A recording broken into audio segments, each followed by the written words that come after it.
Big bullies don't provide $4.5 billion when their neighbors are in trouble. करीबन आज से 1-2 महीना पहले मालदीव ने भारत को टारगेट करते हुए ये बात बोली थी। आप ये छोटी सी क्लिप देखिए। We may be small, but that doesn't give you the license to bully us. ये जो लाइन इन्होंने बोला ना, ये काफी ज्यादा कंट्रोवर्सी में था और इसका जवाब भारत को तो देना ही देना था। भले देर से दिया हमने, लेकिन दिया। क्या दिया आप खुद सुनिए।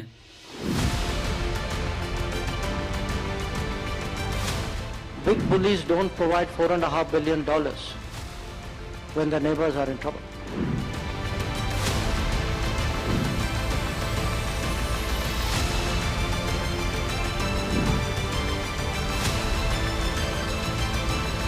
तो मालदीव के प्रेसिडेंट म्यूजी के द्वारा कहा गया कि भले हम साइज में छोटे हैं, लेकिन आप हमें बुली नहीं कर सकते हो। इसके रिप्लाई में डॉक्टर एस जयशंकर साहब ने क्या बोला? There is a will to cooperate, there is a desire to take it forward, but because I fold into it the other question as well, how is India perceived by neighbors? The big change today in this part of the world is what has happened between India and its neighbors. When you say India is perceived as the big bully, big bullies don't provide $4.5 billion when their neighbors are in trouble. Big bullies don't supply vaccines to other countries when COVID is on, or make exceptions to their own rules to respond to food demands or fuel demands or fertilizer demands because some war in some other part of the world has complicated their lives. You also have to look today at actually what is changed between India and its neighbors. Certainly with Bangladesh and Nepal. I mean, today you have a power grid, you have roads which didn't exist a decade ago, you have railways which didn't exist a decade ago. There's usage of waterways. Indian businesses use ports of Bangladesh on a national treatment basis. So if you actually look today at the connectivity, just the volume of people moving up and down, the volume of the trade which is there, the investments which are there, it's actually a very, very good story to tell. Not just with Nepal and Bangladesh, with Sri Lanka as well, I would say even with Maldives. And Bhutan. I mean, I don't want to miss them out because they have just been consistently strong partners. So our problem in the neighborhood, very honestly, is in respect of one country. And in diplomacy, you always hold out hopes that, yes, okay, keep at it, and who knows one day, what the future holds.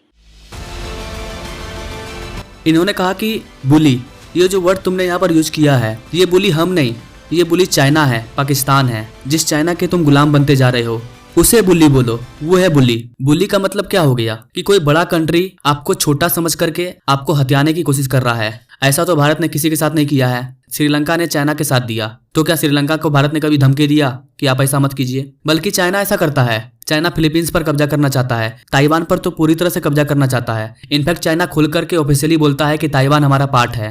तो China अपने आसपास के पड़ोसी कंट्रियों को, पड़ोसी टापू को अपना बताता है, लेकिन भारत ने कभी ऐसा नहीं किया। भारत ने कभी ये बात नहीं बोला कि मालदीव हमारा है।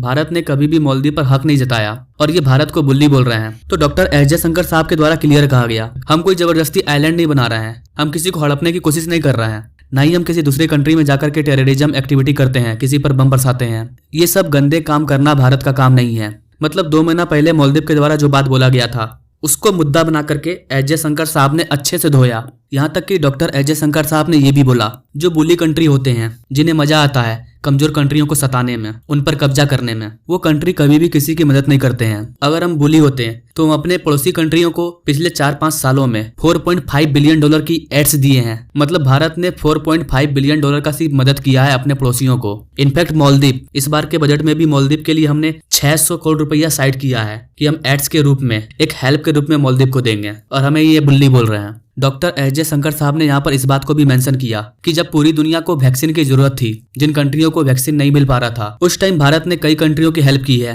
कई कंट्रियों को हमने वैक्सीन प्रोवाइड करवाया है, और जो बुलिश कंट्री होते हैं वो इस तरह के काम नहीं करते हैं, इस तरह की मदद वो नहीं करते हैं। अभी भारत ने श्रीलंका को फर्टिलाइजर प्रोवाइड करवाया था। अगर किसी देश में फर्टिलाइजर नहीं है तो वहां पर अनाज पैदा नहीं लेगा, तो भारत अपने पड़ोसी कंट्रियों को फर्टिलाइजर भी, ताकि उस देश में फसल पैदा हो और वो देश भूखे ना मरे। अगर कोई कंट्री बुलिज होगा तो वो ऐसा क्यों करेगा? तो डॉक्टर एस जयशंकर साहब के द्वारा मालदीव को अच्छे तरीके से जवाब दिया गया है। और अभी भारत और मालदीव का जो मुद्दा है ये काफी ट्रेंड में रहने वाला है, क्योंकि मालदीव जितना ज्यादा भारत के साथ दुश्मनी करेगा उतना ज्यादा उससे प्रॉब्लम होगा। भारत को तो कई अल्टरनेटिव मिल रहा है। अभी मैंने इस वाले वीडियो में बताया कि लक्षद्वीप हमें अल्टरनेटिव में मिला, मॉरिशस हमें अल्टरनेटिव में मिला, श्रीलंका में अल्टरनेटिव में मिल रहा है। श्रीलंका चाइना को निकाल करके भारत का वेलकम कर रहा है। इस वाले वीडियो में मैंने आपको बताया। तो अपना प्यारा भारत अच्छे तरीके से जियोपॉलिटिक्स में अच्छे से ग्रो कर रहा है। जिस देश के पास डॉक्टर एस जयशंकर साहब जैसे एक्सटर्नल अफेयर मिनिस्टर होंगे उस देश का विकास तो होना ही होना है।